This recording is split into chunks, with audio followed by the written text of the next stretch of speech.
বড় হ্যান্ডেল এবং short steam লাগানোর সময় আপনারা এই ভুলগুলো কোনো সময় করবেন না। এটা হচ্ছে আগের স্টিম, আর এখন যেটা লাগাবো সেটা হচ্ছে এই শর্ট স্টিমটি, এবং এটা দেখতেই পাচ্ছেন কতটাই না ছোট। আজকে যে আমার সাথে এরকম ঘটনা ঘটবে আমি কোনো সময় ভাবতে পারিনি। এখন যদি আমি স্টিমটি না টাইট দিই তবুও কিন্তু এটা লুজ হবে, তার মানে এটা ভালোভাবে কাজ করছে না। এছাড়াও আজকে আমি এই সুন্দর জায়গার ভিতরে শর্ট স্টিম এবং বড় হ্যান্ডেল লাগানো ভিডিও বানাতে চলেছি। এদিকে দেখি বড় হ্যান্ডেলের সামনে ছোট হ্যান্ডেল খুবই ছোট দেখা যাচ্ছে, এবং যদি আমি দুটোর ওয়েটের কথা বলি সবকিছু খোলানোর পর সাইকেলটা কিছুটা এরকম দেখা যাচ্ছে। সাইকেলের মধ্যে শর্ট স্টিম এবং লং হ্যান্ডেল লাগানোর পর সত্যি বলতে অনেকটাই সুন্দর দেখা যাচ্ছে। এখন সাইকেল চালিয়েও মজা পাচ্ছি আমি।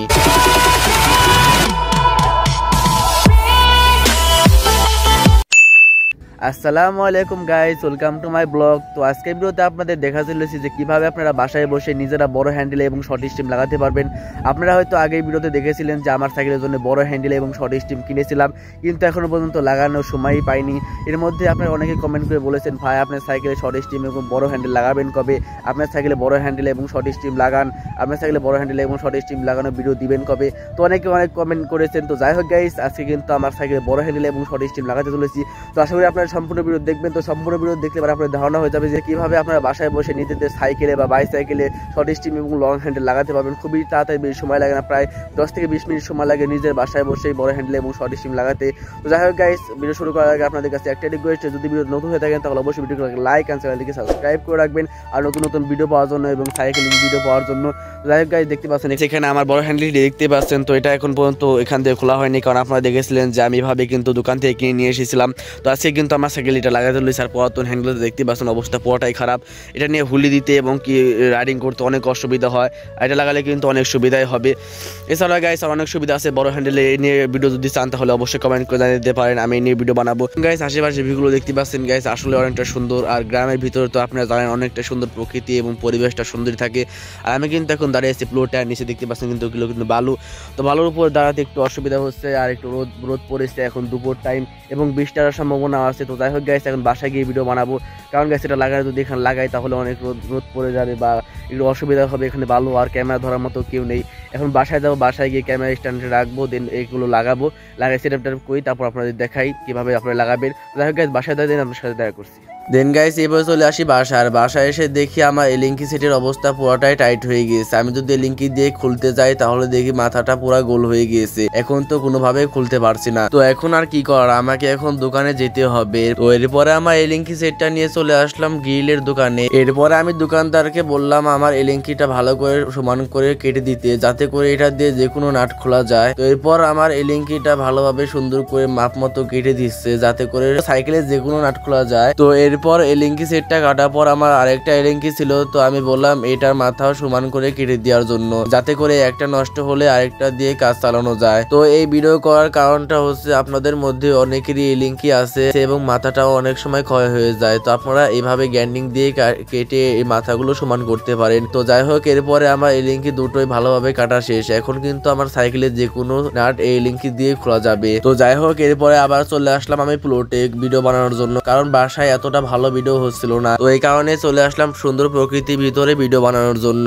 তো যাই হোক গাইস, এখন আমরা মূল ভিডিওতে চলে যাই। তো এরপর বড় হ্যান্ডেলটা খোলার জন্য আমাকে হ্যান্ডেল বারে যা যা আসে সবকিছু খুলে ফেলতে হবে। তো আমি এক এক করে প্রথমে সবকিছু খুলে নিব। তো এই জন্য আপনারা কিন্তু এই লিঙ্কি সেট ব্যবহার করতে পারেন। তো এরপরে আমি প্রথমে হরেনটা খুলে নিচ্ছি, যাতে করে কোনো সমস্যা না হয়। তো এরপরে সাইকেলের গ্রিপ দুটো খুলে নিব। তো গ্রিপটা একটু জোরে করে টান দেওয়ার সাথে সাথে কিন্তু খুলে আসলো। আপনাদের একটু কষ্ট হতে পারে বা একটু টান দিলে খুলে আসতে পারে। তো গ্রিপ খোলার পর এরপরে সাইকেলের শিপটা দুটো খুলে নিব। তো শিপটা খোলার জন্য কিন্তু 5mm এর এলিঙ্কিটা লাগবে। তো এই জন্য আমি আবার ছোট এলিঙ্কিটা ব্যবহার করছি, যাতে করে আপনাদের ভালোভাবে দেখাতে পারি। তো এরপর আমি দুটো শিপটারই ভালোভাবে খুলে নিব। তো শিপটার গুলো খোলার পরে স্পিড মিটারটাও আমি আস্তে আস্তে খুলে নিব। তো স্পিড মিটারটা খোলার পরে দেখতে পাচ্ছেন হ্যান্ডেল বারটা পুরাই খালি হয়ে গিয়েছে বা বলতে পারেন ফাঁকা হয়ে গিয়েছে। আর হ্যান্ডেল বারটার অবস্থা দেখুন গাইস, একেবারে বাজে হয়ে গিয়েছে। এটা আমার পাল্টানো খুবই দরকার ছিল, কারণ যেহেতু আমি 5 বছর ধরে সাইকেল কিনেছি আর এখন পর্যন্ত কোনো হ্যান্ডেল হ্যান্ডেল পাল্টানোই হয়নি। তো যাই হোক গাইস, এরপরে কিন্তু আমার নতুন হ্যান্ডেল এবং শর্ট স্টিমটি খোলার পালা, কারণ এটা কিন্তু আমি পলিথিনে করে দোকান থেকে নিয়ে এসেছিলাম, এখন পর্যন্ত আনবক্সিং করাই হয়নি। তো এরপরে কিন্তু বড় হ্যান্ডেলটি আমি বের করে নিলাম পলিথিন থেকে, এরপর শর্ট স্টিমটাও বের করে নিলাম। তো এরপর বড় হ্যান্ডেলটি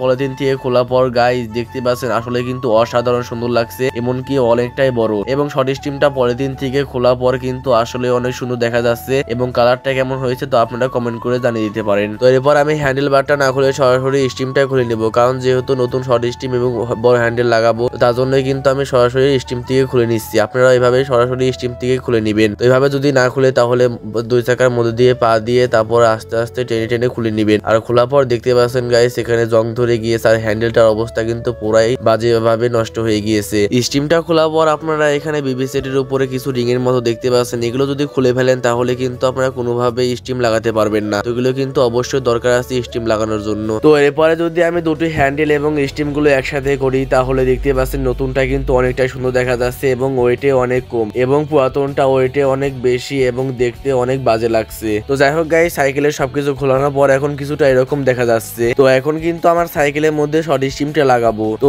স্টিমটা লাগানোর আগে স্টিমের ভিতরে যতগুলো নাট ছিল সেগুলোকে আমি লুজ দিয়ে নিব, যাতে করে খুব ইজিলি লাগানো যায়। তো এরপরে বিবিসির ভিতরে লাগিয়ে 2-5 চাকার মধ্যে দিয়ে সোজা করে আস্তে আস্তে টাইট দিয়ে নিব। কিন্তু আমি এখানে দেখতে পাচ্ছি টাইট দেওয়ার পরেও কিন্তু এটা নড়াচড়া করছে, কারণ হলো যে এটার উপরের যে অংশটা ছিল সেটা ভিতরের দিকে থাকবে, উপরের দিকে আছে দেখে এটা নড়াচড়া করছে, এমনকি কোনোভাবে টাইট হচ্ছে না। তো এখন আর কি করার, আপনাদের দেখানোর জন্য কোনোভাবে আমি টাইট দিয়ে নিচ্ছি যাতে করে আজকের মতো চালানো যায়। এরপরে হয়তো বা আমাকে এটা কেটে ফেলতে হবে, না হলে আরেকটা রিং লাগাতে হবে যাতে করে কোনো সমস্যা না হয় চালানোর সময়। তো এখন আমি কোনো রকম ভাবে এটা লাগিয়ে নিলাম যাতে একটু চালানো যায়। তো দেখতে পাচ্ছেন এখানে কিন্তু কতটা ফাঁকা রয়েছে, তো এই ফাঁকাটার জন্য কিন্তু এটা ভালোভাবে লাগছে না। তো আপনাদের সাইকেলের মধ্যে যাদের সাইকেলের গলাটা ছোট তাদের কিন্তু খুবই ইজিলি লেগে যাবে, কিন্তু আমার সাইকেলের বিবিসিটা অনেক বড় ছিল দেখে এটা ভালোভাবে লাগলো না। তো যাই হোক, এরপরে কিন্তু সাইকেলে বড় হ্যান্ডেল লাগানো পালা। তো বড় হ্যান্ডেল লাগানোর আগে কিন্তু অবশ্যই স্টিমের যে নাটগুলো ছিল সেগুলোকে আমি লোজ দিয়ে নিব। তো লোজ দিয়ে লাগানোর সময় আমি একটা জিনিস লক্ষ্য করলাম যে আমি স্টিমটাই উল্টো করে লাগিয়েছি। তো এরপরে আর কি করার, এরপরে আবার সুন্দর করে ভালোভাবে লাগিয়ে নিলাম। তো উইক যে লেখাটা সেটাই কিন্তু উপর দিকে থাকবে। তো যাই হোক, এরপরে কিন্তু আমি হ্যান্ডেলটা লাগিয়ে নিলাম। তো হ্যান্ডেলটা লাগানোর সময় আপনাদের অবশ্যই একটা দিক খেয়াল রাখতে হবে, সেটা হলাম যে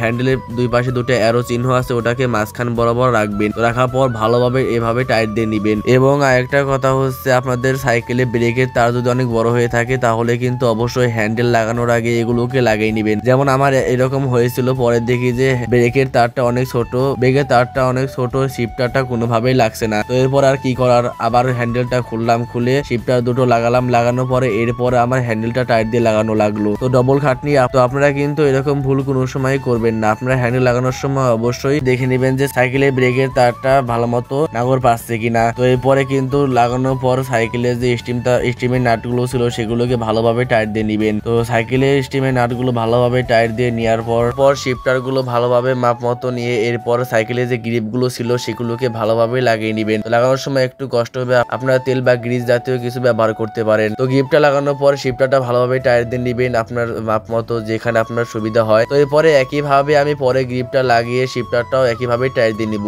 এরপরে স্পিড মিটারটা ভালোভাবে লাগাবো। স্পিড মিটারটা ভালোভাবে লাগানোর পরে সাইকেলের যে হর্ন ছিল তো সেটাকে আমি ভালোভাবে লাগিয়ে নিব। তো এখন কিন্তু সবকিছু লাগানোর পর সাইকেলের হ্যান্ডেলে অনেকটাই জায়গা ছিল, আর অনেক কিছু কিন্তু লাগানো যাবে। আগের হ্যান্ডেলে কম জায়গা ছিল, এতটা ভালো দেখা যাচ্ছিল না। তো এই হ্যান্ডেলটা কিন্তু অনেকটাই ভালো দেখা যাচ্ছে। এছাড়াও কিন্তু হ্যান্ডেলটা লাগানোর পর পুরাতন হ্যান্ডেলটা এর সামনে কিছুই লাগছে না। তো এরপরে কিন্তু ফাইনাল লুকটা গাইস দেখতে পাচ্ছেন, আসলে কিন্তু অসাধারণ, অনেকটাই সুন্দর লাগছে। এমনকি নদীর পাড়ের মতো একটা জায়গায় গিয়েছিলাম ভিডিও বানানোর জন্য। তো এখান থেকে কিন্তু আসলে অসাধারণ, অনেকটাই সুন্দর দেখা যাচ্ছে সাইকেলটা। সাইকেলের লুক পুরোটাই চেঞ্জ হয়ে গিয়েছে। তো আপনারা চাইলেও কিন্তু এরকম ভাবে লাগাতে পারেন। তো যাই হোক গাইস, এরপর একটু সাইকেলটা চালিয়ে দেখলাম। তো সাইকেল চালাতে এখন অনেকটাই ভালো লাগছে, এমনকি অনেক কমফোর্ট ফিল হচ্ছে। এবং সত্যি কথা বলতে কি, এখন সাইকেল চালাতে অনেক ভালো লাগছে এবং স্ট্যান্ড করতে অনেক সুবিধাই হবে। তো 700 টাকার ভিতরে কিন্তু এই লং হ্যান্ডেল এবং শর্ট স্টিম অনেকটাই ভালো ছিল। তো যাই হোক গাইস, ভিডিও বেশি বড় করতে চাই না। যদি ভিডিও ভালো লাগে লাইক কমেন্ট শেয়ার সাবস্ক্রাইব করে দিবেন। সবাই ভালো থাকবেন। আল্লাহ হাফেজ।